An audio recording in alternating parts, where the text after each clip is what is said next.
Jakarta, piecing it all together, crafting a story based in fact. So this evening, we celebrate craft, we celebrate rigor, and we celebrate truth. To every nominee, your work matters. Thank you for your craft and your commitment, and you should all be deeply proud. I'd like to thank our sponsors, Planet, whose satellite imagery is so essential in all of our work. I'd also like to thank every organization who submitted entries. I'm genuinely simply in awe of all of you. The quality of this year's entries was staggering, and thank you to all of you. And finally, thank you to our brilliant jury, who've taken the time to watch and score each of our amazing entries. And so I'm delighted to hand over to Anne, one of our jury members from our wonderful sponsors, Planet. But thank you so much. Thank you, everybody. Is this, I don't know. Is it on? Is that one on? Yeah. Can you hear me? It's not on. This one is. You want to try this one? Sure. Yeah. I think I might have turned it off. No, it's fine. What about now? There we go. Hello, I'm Anne from Planet. It's wonderful to be here with you all. There are many of you that we have emailed back and forth for years, so it's really amazing to be here and to finally get to meet you in person. And for me, being here is really about relationship building and just being a champion for all the work that you all do. Thank you to the CIR team for bringing us on board. When you reached out, there was absolutely no question that we would be here. There was absolutely no question that we would give you all more access to satellite data. It is legitimately the easiest thing that I can do is to provide you all access with data to tell the stories that really make a difference. So again, I have the easiest job in the room. Thank you for all the work that you do. Thank you for asking the world not to look away from the really, from really tough stories. So with that, I will hand it back over so we can start giving out some awards.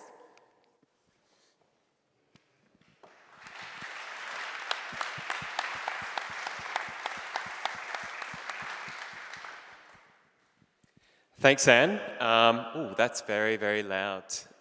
So hi, everyone. My name is Ben Strick. I have the honor of talking about the first winner of the short form category. Just a little bit from me before we go into these. If you haven't watched any of these videos, so we actually list these on the website, the short list of the entrants. And I must say, they're so inspiring to watch. The fact that there are stories from the ground identified by individuals here with the purpose of holding those responsible to account, it fills my cup, and I know for everyone else here, it inspires them so much. So please do go and check them out, even if they're not the winners, even if they're just the entrants. Check them all out because, in my opinion, every single one of these are winners. But I know at the end of the day, we have to hand out, and we've only got a couple of awards here, so we've got some special ones.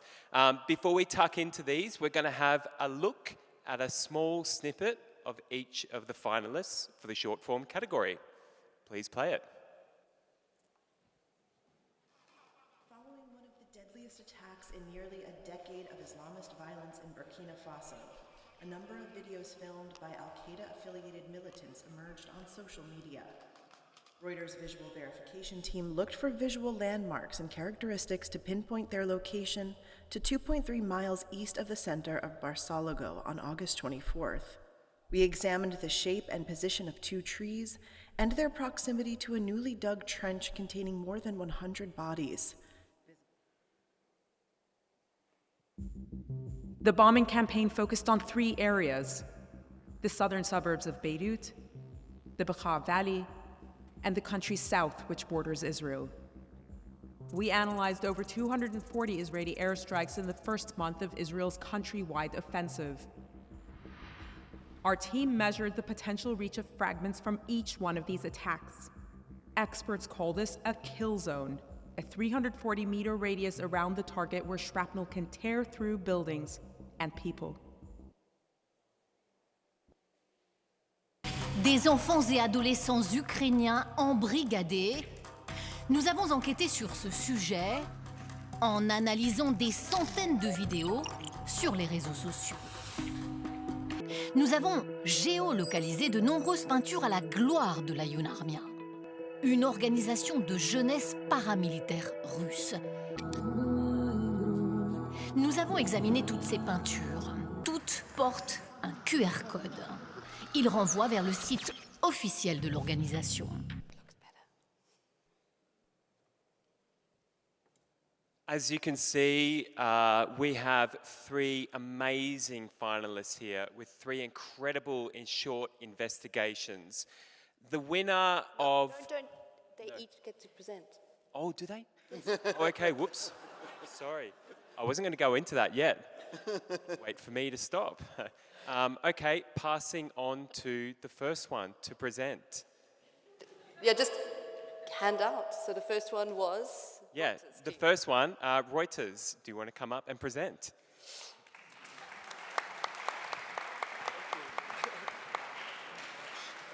Thank you very much. Sorry, I'm a bit croaky, so hopefully everyone can hear me. Yes, the story was about, sadly, a massacre of over 100 people in Burkina Faso, in the town of Barcelogo. As you saw from the footage, there are a few challenges. First, was there's seemingly very few landmarks that you could see in the footage to geolocate where it was shot. And very little file imagery, because obviously normally we have UGC clips, we have more file imagery, there'll be stuff to verify, but there wasn't a great deal of file imagery in Burkina Faso. And the trench where this happened was actually 9 miles long. So the idea of going through 9 miles of satellite imagery was quite daunting and hard to contact people as well. Luckily, we had a video of people digging this trench. So it was clear that this was in a place where the trench didn't exist. So that narrowed us down to some areas where the trench was not. And once we studied the footage, we could see telephone poles as well. So by looking at satellite imagery, we could see that the telephone poles were only running down the roads. So that kind of isolated things down to next to the main roads. So we commissioned a satellite photo with Planet Labs, and we're able to kind of study each bush. You know, and that's basically what it came down to, looking at each bush, each tree, and looking for these telephone poles. And then we had that eureka moment that we all have where you find this is it, this is the bush, this is the tree, and that was quite something. And then we verified the date by speaking to eyewitnesses, and the army confirmed the date, and the militants themselves actually said when this happened. And then Reed, my colleague Reed here, actually had the unenviable task of literally counting the bodies, which was very important, because there's one thing saying scores of people, but there's another thing saying we counted over 100 bodies. So that was really important, and horrid work, but very important. And then looking at what they're wearing, proving these people are civilians. You know, they're wearing flip-flops, they're not carrying any weapons. Again, important information. And then through contacts, we were able to speak to the families and the eyewitnesses and get their accounts. So that's sort of how we solved that problem. Thank you.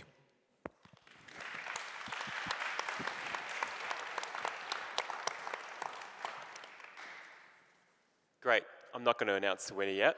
Does the team from CNN want to come up and talk about theirs?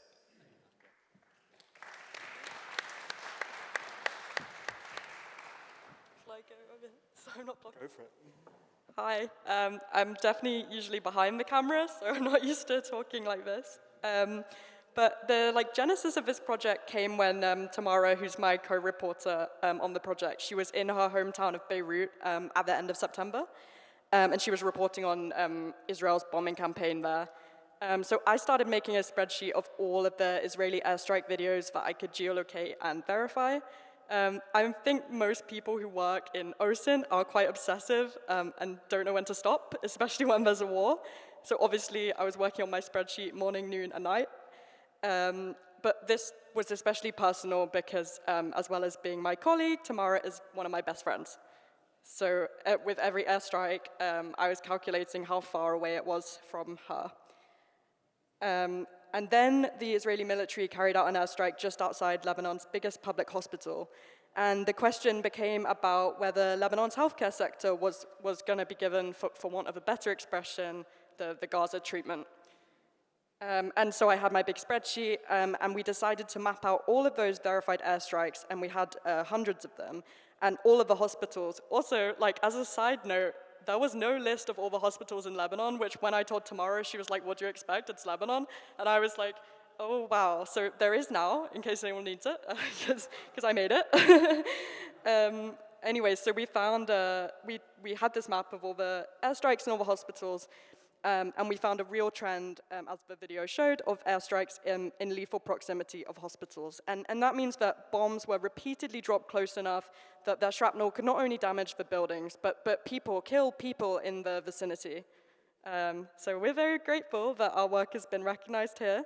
But most of all, we're grateful to all of the incredible Lebanese medical workers who were brave enough to talk to us and share their stories and just help us to make sense of what we were seeing and what I was seeing back in London. So thank you.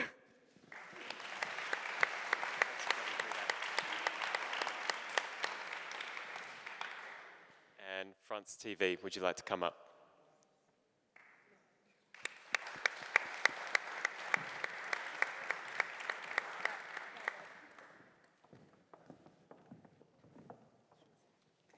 So hello everyone. First of all, thank you to the Center for Information Resilience to pick up our piece once again. We are very grateful to be here. So I'm Alice, this is Marine, and we work within a team that's called Les Révélateurs. So we authenticate all amateur footage that's going on screen for the network. And we are only 5 of us doing this for the whole network, so it takes a lot of time. And aside from this, we do stories once a month that are 100% OSINT. And we have very specific guidelines, such as on-screen interviews, no field reporting, and no images from agencies. So what we show on screen must be unfold properly, and we have to tell a story. And for this one, we got the help from a war reporter that goes to Ukraine a lot. And she helped us frame the story and tell the UNARMIA what was behind the UNARMIA. So I will let my colleague. So we decided to talk about the UNARMIA after reading a report. It was about the part in Russia, but when we watched the images, we discovered a movement that looked a lot like fascist movement. So we decided to dig into that topic, and we discovered they were active in the occupied territories. We discovered a system of indoctrination and militarization targeting Ukrainian teenagers. They were exposed to propaganda, but also used to make the propaganda. Our investigation focused on 3 steps. The first part was consisted in showing that UNARMIA was not present in Ukraine before the war, so we chose the example of graffitis. Then we asked ourselves how children were recruited, and we follow 27 schools where the UNARMIA was active at this time. And finally, we follow several teenagers through their social network for months. The question was to determine whether they undergone a forced pro-Russian conversion or not. It was the biggest challenge, but we relied on interviews and cross-check testimonies. And that's when we found Denis, the guy we follow in the investigation. And if you want to know more about that, don't be shy to ask us questions after the show or towards the investigation. And thanks again to the CIR to let us present this work.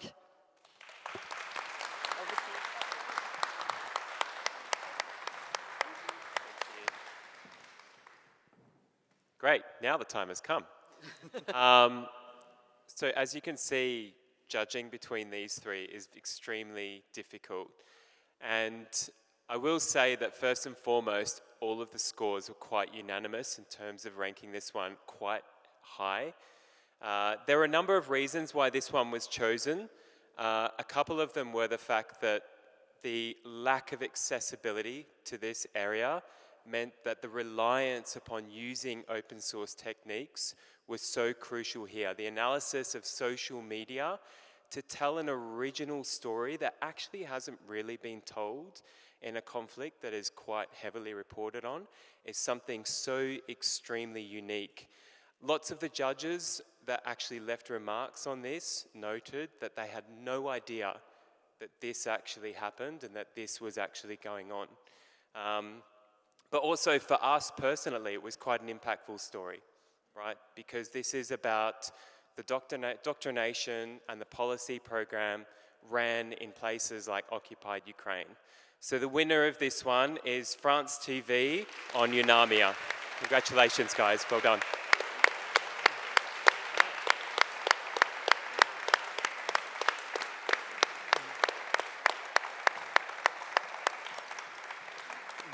We'll get out of the shot.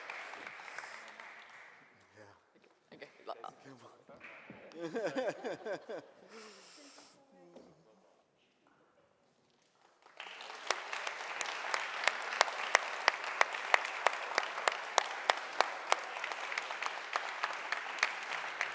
Congratulations, guys. Thank you. Thank you.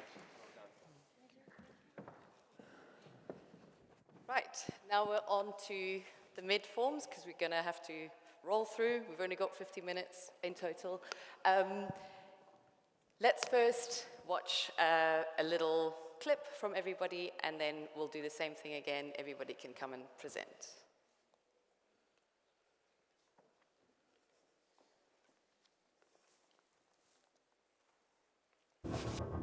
Lorsque nous faisons des recherches en anglais, nous découvrons des centaines de profils anonymes. Leur nom commence très souvent par CP, des initiales immédiatement reconnues par les prédateurs sexuels. Elles signifient Child Pornography, pornographie infantile. Eux aussi disent vendre des vidéos avec des enfants, et ils affichent même les rubriques de leur catalogue. Garçons, filles, mère et fils.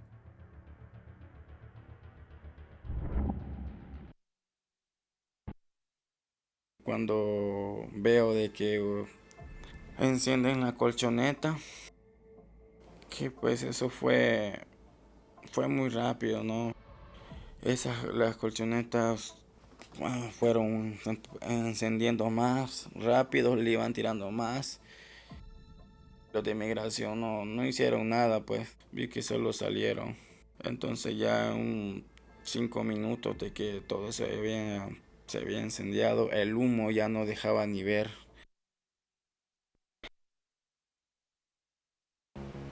In the largest public analysis of military strike footage, Air Wars, in collaboration with Sky News, reviewed hundreds of clips released by the Israeli military from the first month of the war. We identified nearly 20 strikes in which civilians were harmed that the Israeli military itself published footage of. In these strikes alone, Air Wars found that more than 400 civilians were reportedly killed. The 3 cases we spotlighted raised serious concerns around Israeli military practice. And in each case, the release of the footage may ultimately make the IDF's justification harder. Cool. Can we invite the team from Arte to come and tell us about their investigation?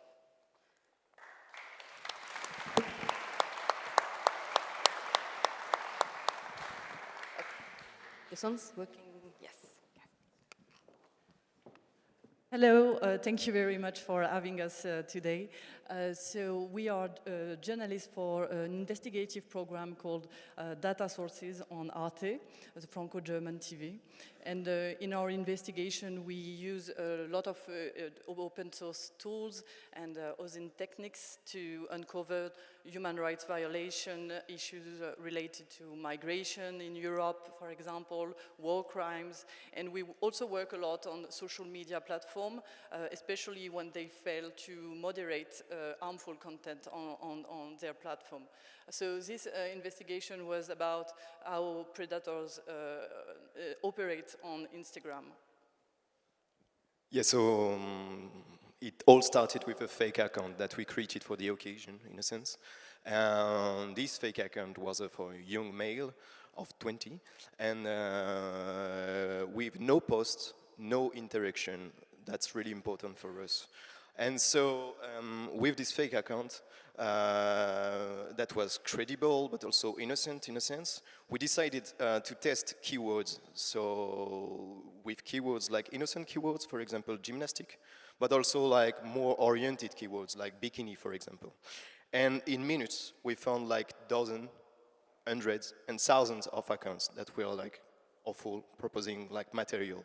We made like 4 types of accounts. There was the accounts that were sharing stolen material from family accounts and from sport club, for example, accounts, and offering this material to predators to recognize each other in the comments, for example. Then there are also the fake minors accounts. Those fake minors accounts were redirecting to Telegram channels. These Telegram channels were selling CISM, child sexual abuse material. There was also another type of accounts that was as we saw, the account that we are selling directly on Instagram some material, and also, more frightening, some accounts that were offering pictures behind filters, but also behind emojis of real child sexual abuse material, like kids masturbating and so on. So it was really awful. Then we decided to make a social network analysis with OSINV tools, for example, Gephi and Cytoscape, who are like software tools. And we had like 70,000 accounts to analyze. And we discovered like clusters of predators and a lot of nodes that were really interesting in our investigation. And we proved that the meta's moderation on Instagram was not efficient, and that was problematic. And what was really surprising during this investigation is that the algorithm of the platform was helping us during this investigation, because the algorithm was recommending some contents, child sexual abuse materials, accounts of minors, exploitative contents. So that was a really surprising part also for us. And the content being recommended was not just innocent photos of children, it was children undressing on camera, for example. So it was not an easy investigation to do. Obviously, we shared all our funding with authorities and with Instagram. Now this investigation is on some NGOs shared this investigation as a resource on their website. So it was really important for us. So thank you very much for having us, and thank you for this opportunity to share our work.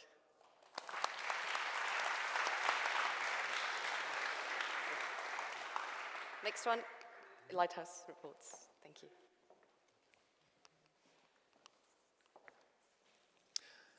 Hello, everyone. My name's Jack Sapo. I work at Lighthouse Reports, and I worked on this film, Smoke and Lies. I want to start by saying thank you to CIR and the judges for recognizing this investigation.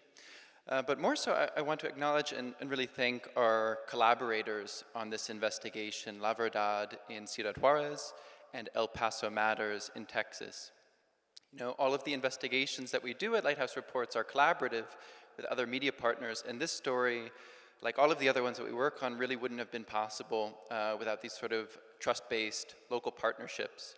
Our colleagues brought courage, local expertise, and access that we never could have achieved if we were just working on this alone.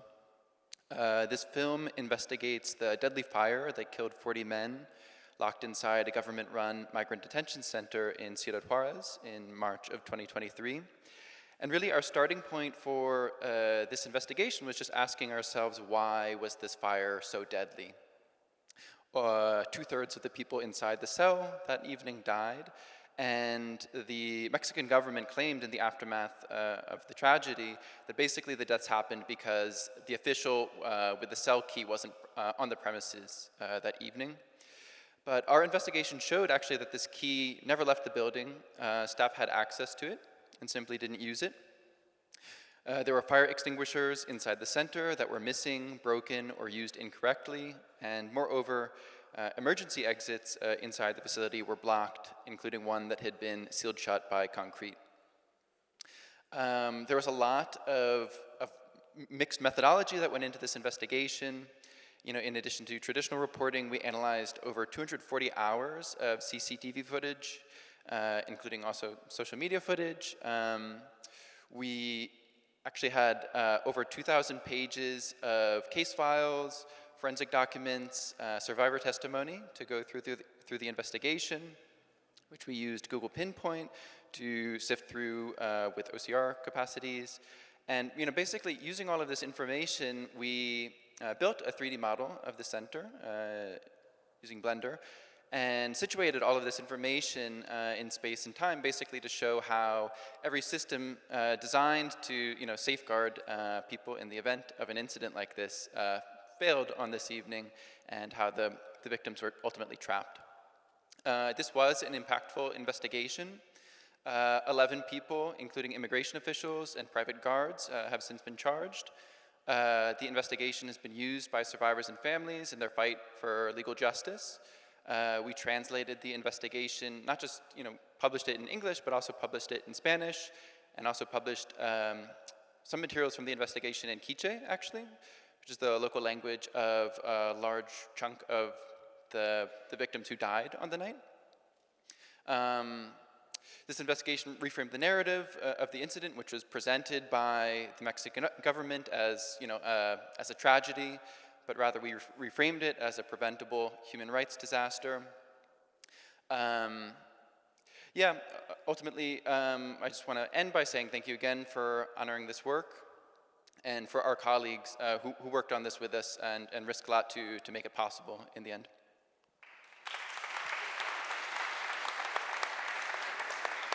Thanks, Nick. Thank you.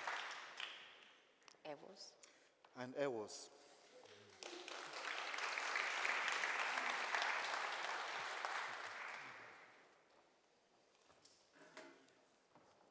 Hello. My name's Nathan, this is Ro and Joe, and we're part of the investigations unit at Airwars.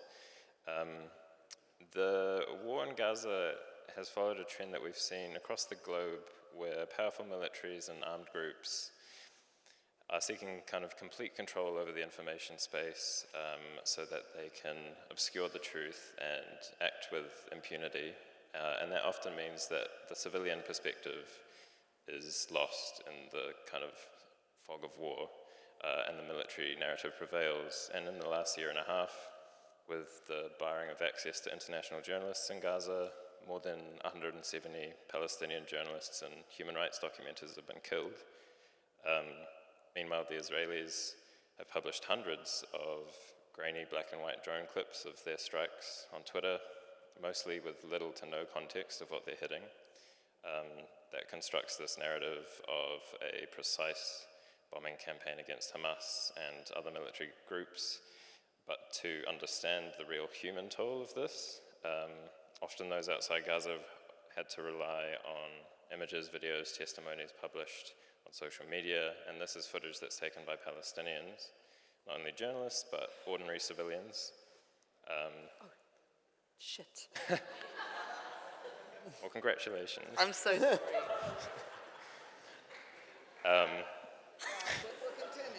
We'll continue. But yes, it's, I'll just pass to Joe now. Okay. I really do apologize. So this is where the kind of idea for the killings they tweeted came from. Air Wars is a documentation, we're a non-profit documentation and journalism organization. And since October 2023, our documentation side have been doing this monumental effort to try and document incident by incident civilian harm in Gaza. To date, there are more than 1,000 incidents on our website, each one of them. And particular shout to the Swedish postcode lottery that has supported that work in a huge way. Each one of those incidents includes individual details on who was killed, also as much as possible information about what happened, and then geolocations, which all of you do. Some of those areas, some of those street, but as many as possible exact. So that kind of produced this unique opportunity to try and match these two things together, which was that we knew that we had hundreds of exact geolocations, and then these black and white grainy footage released by the Israeli military of strikes with no context. And so that was kind of where we kind of came up with the idea. And so over 9 months, we geolocated more than 70 clips released from that black and white footage. Basically with no information, relying on Google Earth mostly and Wikimapia. In 17 of these incidents, we were able to match the footage exactly to the exact incident of civilian harm, i.e. we were able to say the exact geolocation matched the exact geolocation of the incident that we had documented. And as it said in the film, in these 17 strikes alone, more than 400 civilians were reported to be killed. With access to war zones becoming increasingly difficult, being able to navigate the online environment is essential. Footage posted both by survivors and perpetrators provides a critical source, allowing even those at a distance to hold the powerful to account. With the field still developing, there is no playbook, no singular approach to this work that determines the outcome of a given story. At Air Wars, we are constantly trying to find new methods, learn from and work with others, and always ensure that the human cost of war is not forgotten, even in the most contested of contexts. We build trust in our work by ensuring everything we do is transparent and replicable. We made a significant effort with this film to share the how of our work and share it widely with those working on accountability in many forms. Our findings now have been cited by the South African legal team at the International Court of Justice, and it prompted renewed questions across different media about the conduct of the war and civilian toll. Open source methodologies alone cannot fully capture the impact of war. Satellite imagery, live tracking maps, and data scraping can only reveal so much about the devastation of conflict. So ultimately, our gratitude is to the families who spoke to us, many of whom relived in detail the toughest moments of their lives. Thanks, guys. Thank you, CIR. Okay. I don't think it's going to be a surprise this time, but I'm really sorry, because I really do value all of you guys presenting. And the main reason why I don't want to limit, we chose not to limit this event to only the winners speaking is because we really value anybody who gets shortlisted, and we really want to give you a moment to represent the work you've done. And this one in particular, this category, we had about 20 films. The mid-form is obviously the one that is the strongest within OSINT. It's the one that seems to lend itself most to OSINT, kind of production storytelling. So this is a very, very difficult category, and even when we went through the first stage, after the first stage, I was like, I can't imagine how we're going to choose a winner from this one. So I do genuinely, again, reiterate what Ben said, is like, even being here and being with the last three is a massive, for me, is a massive thing. But the film that won created a visual product based on an investigation with content that is absolutely impossible to show. For this one, there was nowhere to go and nowhere to film, which I do appreciate also applies to some of the other films. The entire film focused on an online space with videos that, for obvious reasons, cannot be shown. For that reason, many journalists would say this should be an article. And somehow, this team turned that into an amazing film. It was shocking to see the methods that pedocriminals use on Instagram laid out in such detail. and the ease and simplicity with which they commit their crimes, and the lack of genuine effort to combat the problem, the harmful inaction exposed in broad daylight. This is one of the hardest stories to cover for any journalist, I think personally as well, and open source investigative techniques really are the backbone of a story like this, and you cannot tell it in any other way. So the collection, the scraping, the data, the network analysis was impressive, taking the viewer by the hand into a world we all know exists, but nobody wants to really acknowledge. And the effort and the dedication was exceptional. One of the juries remarked they did the police's job for them, and they got the results, the real-world consequences, and congratulations to Arti for the film. Peter Criminality. No, that's the wrong one. This one. Many congratulations. Congratulations.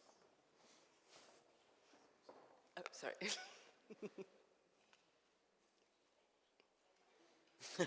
You can touch the go, it's okay. Thank you, congratulations. Thank you so much.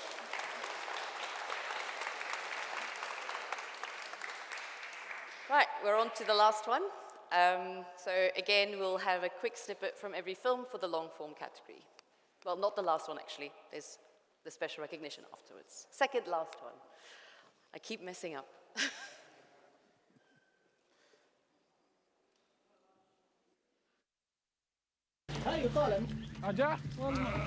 Israeli settlers are emboldened like never before. For months, BBCI has been investigating settlers waging a campaign of intimidation. You don't have to touch me, man. You don't have to touch me. And harassment against Palestinians.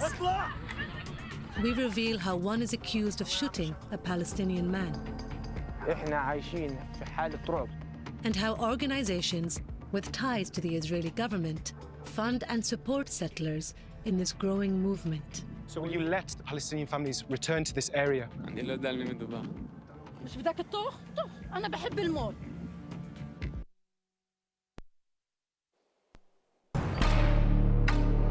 Всі казали, типу, вони не зайдуть в Красновку, таке маленьке село, що їм треба тут. А виявилось, що вони зайшли. Було вже пізно виїжджати. Він взяв мене за руку, відвів на другий поверх будинку, посадив на ліжко і каже, роздягайся. Ну, ви розумієте, що далі відбувалося. Оце як вони були, вроді, оце більше схоже. Ну, ви його впізнаєте? Так. Очі, оце його вухо. 2 дня з ним общатися без його оцю.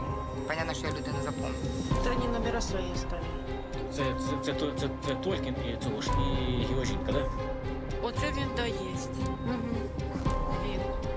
Я ж саме більше по цій фоці я його пізнала. Так, а він взагалі числиться як безвісти зниклий?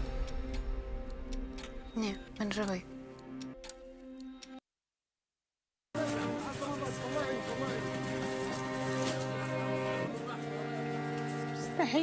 مستحيل حد يكون انحرق قد ما كنت انا اسمع في صوتها وهي بتحكي تعالوا خدوني مش قادره اصل لبنتي. صعب كثير صعب والله، اصعب شعور في العالم اني اسمع بنتي بتقول لي تعالي خديني ومش قادره اوصل لها. يا حبيبتي يا ماما والله ما قدرت اوصل لك، سامحيني سامحيني يا حبيبتي.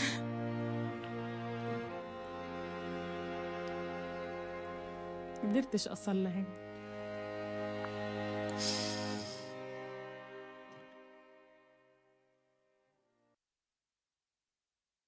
Right. I'll keep my finger off the button this time. Can we invite BBC to come and present, please?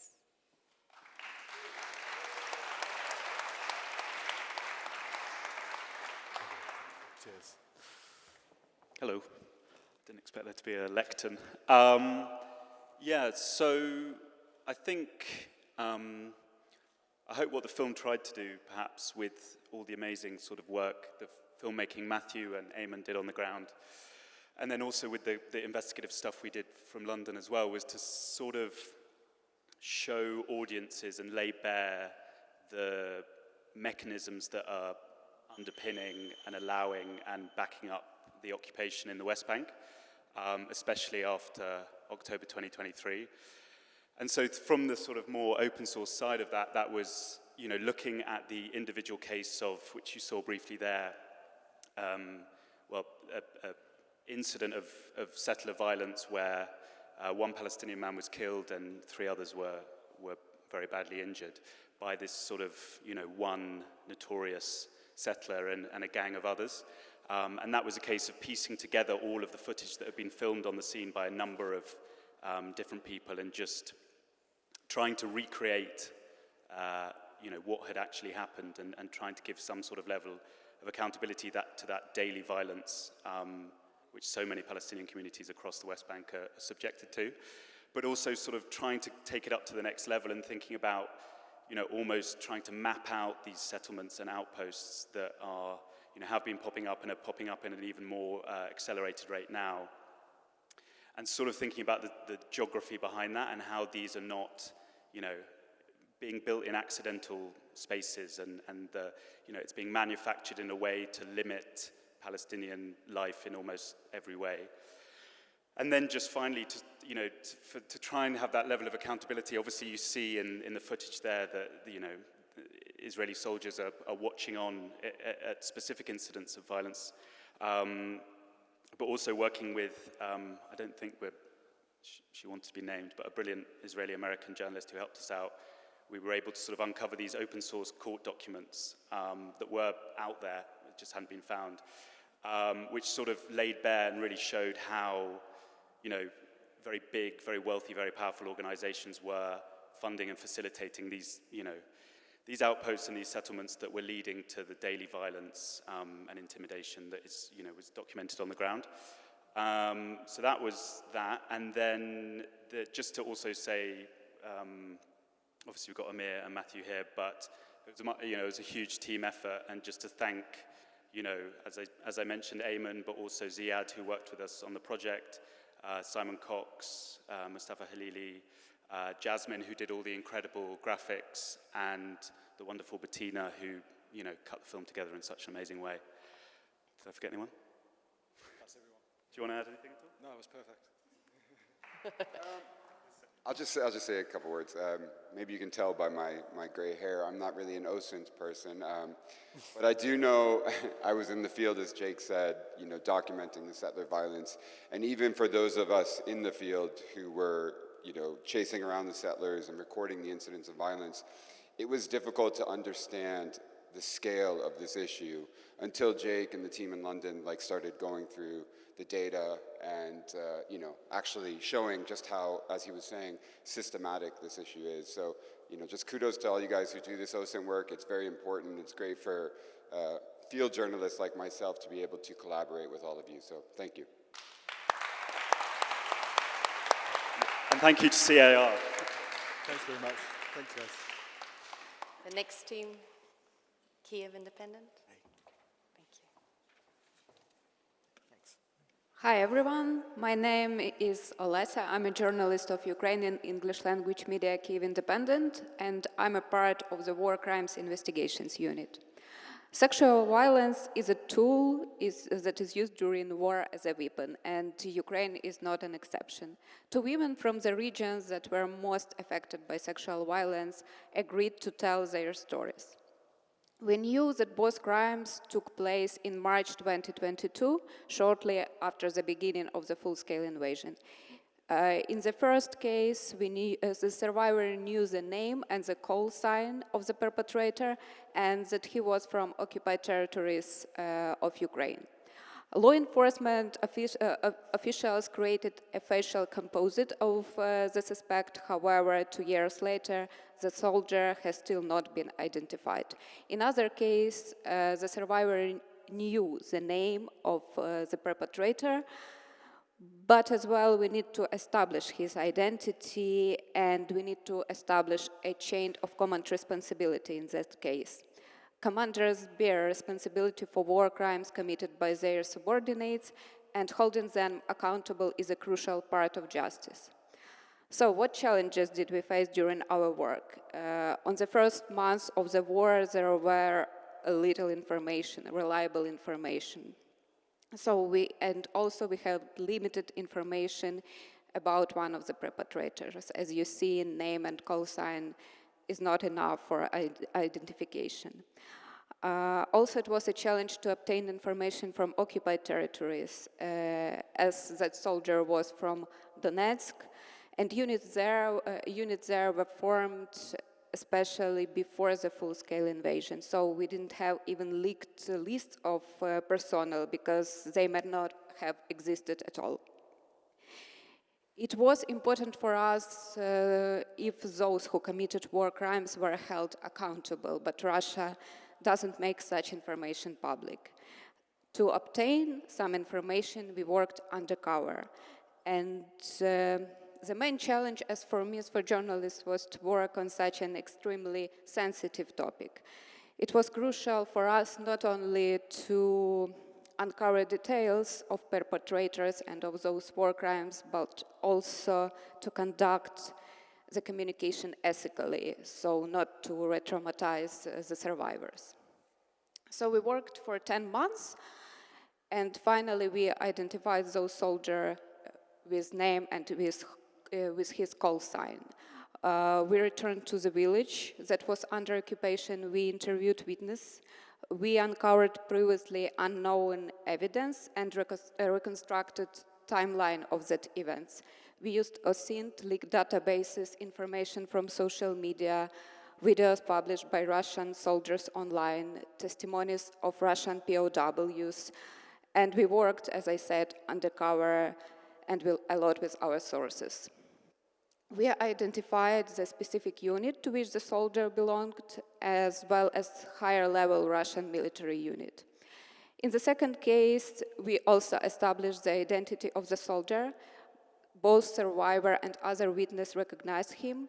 Moreover, we found that he committed more war crimes during the occupation of Kiev region, and we confirmed which brigade he served in, and soldiers from that brigade had repeatedly committed sexual violence in occupied territories. We established the chain of command responsibility in his unit, because, as I told, the commanders are also accountable for the action of their subordinates.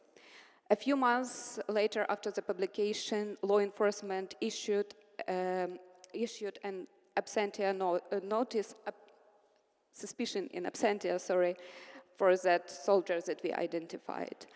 And his identification marked the beginning of a broader investigation into war crimes that were committed in those villages.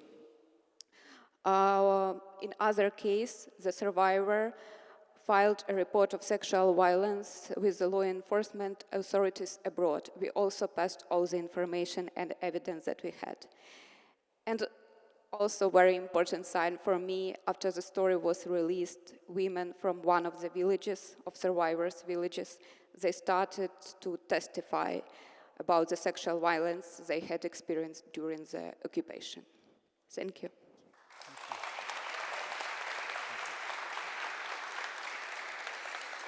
In Al Jazeera.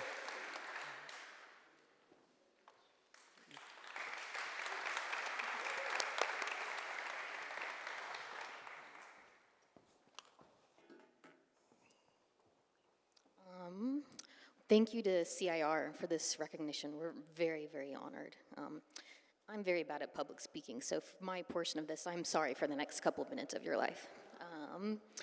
I want to start by thanking our reporting partners for this documentary, including Air Wars. I can't see you guys. There you are. Yeah.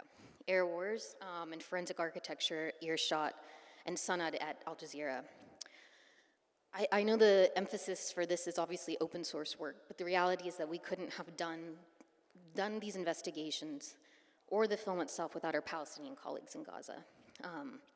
They were living through everything they were documenting and still managed to do the most amazing work that I don't even think that I can't imagine how they did it. And what we decided to focus on specific attacks that we were seeing in the first few months of the war. And when we decided to try and focus on an airstrike, it was impossible to identify just one that we could focus on. The only reason we were able to was because of Ashraf and our colleagues on the ground. They knew about an airstrike that had happened in December in the north of Gaza, when at that point there was a very small group of journalists left after the first forced displacement from the north. And in one of the other cases we looked at, I think you saw the clip of the killing of Hind Rajab and the 2 Red Crescent paramedics, Yusuf Zaino and Ahmed Al-Madoun. One of the main things that we did with this reconstruction of the attack with forensic architecture and earshot, the only reason we were able to do it was because when civil defense and journalists went to the scene of the attack 10 days later, some of the first journalists on the scene were Ismail Al-Ghul and Rami Al-Rifi from Al Jazeera. And they got footage of the car that Hind and her relatives had been in, and it was the only reason we were able to actually make that the reconstruction of that. Ismail and Rami were killed in July of last year in a targeted attack that the Israeli military admitted was targeted. In the last attack that we looked at, it was a case of arbitrary execution of 11 civilians. And in that case, I do want to shout out Planet, because that satellite imagery was key to establishing the presence of the Israeli military outside this apartment building. But in addition to the open source work we did in that, the only reason we were able to really get a full picture of what happened was because of the testimony of survivors, which our colleagues on the ground did. And to do that, to get people to talk about the worst experience of their life, watching their loved ones being killed, takes an immense talent and trust that they were able to get from those survivors. So yeah, the final thing I will say, I think anybody who's been reporting on Gaza, all of this footage is coming from Palestinian journalists on the ground. And I know we talk a lot about the fact that foreign journalists don't get to go in, but the reality is that we should just be supporting our Palestinian colleagues that are already doing the work and know Gaza better than anyone else.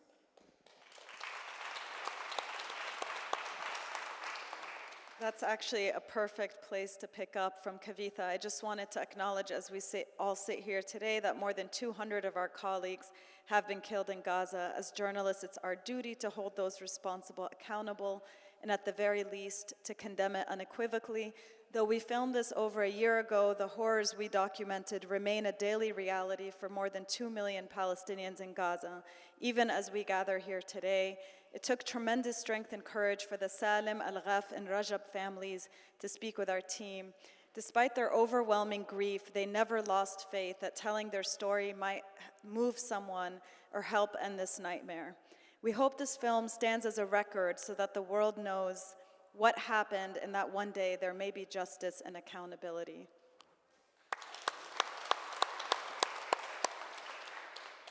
I also just wanted to repeat the names of the 6 Al Jazeera journalists who've been killed in this war, among the more than 200 that Leila just referred to. Samir Abu al-Daka, Hamza al-Dahdu, Ismail al-Ghul, Rami al-Rifi, Ahmed al-Lu, and Hossam Shabat. And I just wanted to say a statement that should not be controversial, especially in this forum. Journalism is not a crime.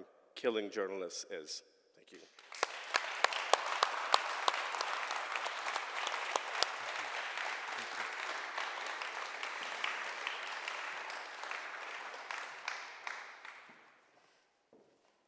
So we've still got one after this, just to keep everybody in their seats. When it comes to long form, especially a mix of long form, you end up having often a very unique combination of traditional and open source visualizations. And to make a film come to life, each of the shortlisted films today was a combination between on-the-ground reporting, linking with open source evidence that allowed for the most powerful accounts to come to life. All 3 of these films did that in a very unique and highly engaging way under very difficult circumstances in conflict-related locations that are very hard to access. So I commend all of you again. The film that won, however, brought personal stories to life in a way that left many jury members speechless and in tears. We have all seen the war in Gaza covered extensively, and open source has been crucial in exposing authorities' narratives, as we have seen in other categories today as well. But we cannot escape, and we should not escape, the many news reports coming out of the war in Gaza. But this film brought those separate stories together in one heart-wrenching account of unbelievable suffering.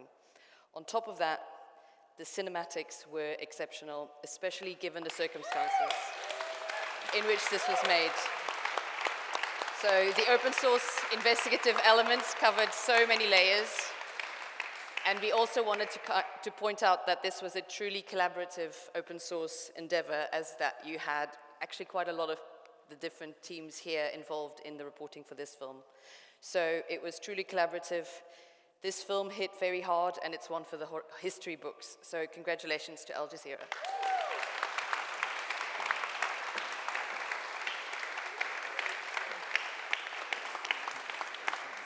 Congratulations.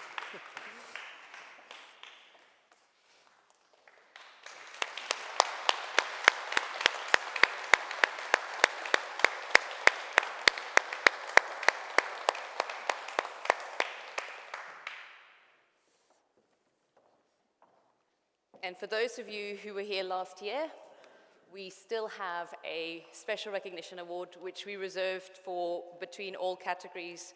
And I would like to invite Anne from Planet to help us announce that one.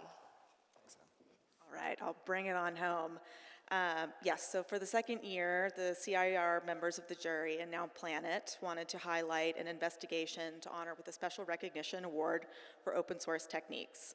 This year, we would like to use this opportunity to recognize the film Border Hell, the Online Gambling Mafia and Digital Slavery in Asia by Deductive Indonesia. In addition to the impressive investigative work on display, Deductive Indonesia structured the video well, such that the investigation's components were clearly explained and built upon each other to create a compelling narrative. Personally, it got me very excited to see what Deductive could do with access to satellite imagery. So Deductive couldn't be here today because they are in Indonesia and it was quite hard to get a Schengen visa, but they have made a little video for us, which will... Hello everyone, my name is Klana Wisnu, and with my other colleagues, Fajar, Fikri, Melati, and Reno, we just want to say that it is truly an honor to receive these recognitions for our documentary, although we regret that we cannot be with you in person today. The story that we have shared is not just our own, but one that belongs to the countless victims trapped in the shadows of the transnational criminal networks. It is a story that sheds the lights on the dark underbelly of technology, where the scam compounds, online gamblings, and the cyber slavery run rampant along the Myanmar border and the other part of Southeast Asia, while we can proudly say that this documentary is a testament to the power of international collaboration, given we were working with the many journalists on the ground, working with multiple languages, and it also stands as the reminders of the dangers of journalists face today, especially in the regions where the freedoms of the press is under threat. And in Indonesia, especially now, the role of investigative journalists has never been more crucial, yet has never been more dangerous. As militarism now tightens its grips in all aspects of civil spaces, journalists are increasingly intimidated, attacked, and suppressed. The government has even proposed laws to restrict investigative journalists on broadcast platforms that might be further silencing the truth. It is with this mind that we dedicate these awards to all brave journalists who are working tirelessly to expose human rights abuses, especially those in Myanmar and the Palestine-occupied territory and other parts of the world where the price for the truth is too often paid in blood. Thank you.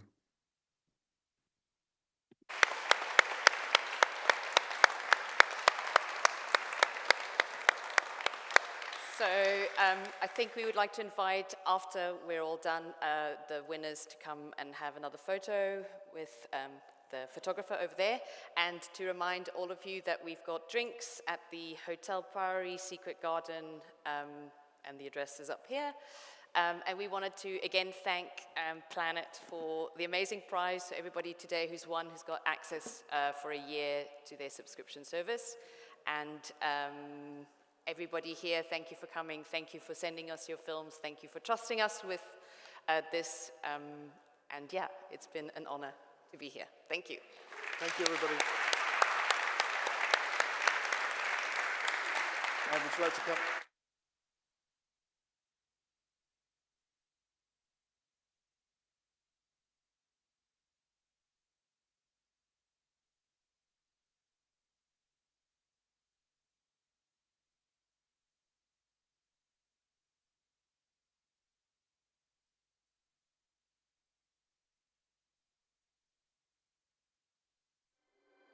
Experience Umbria through the European Union's cohesion policy.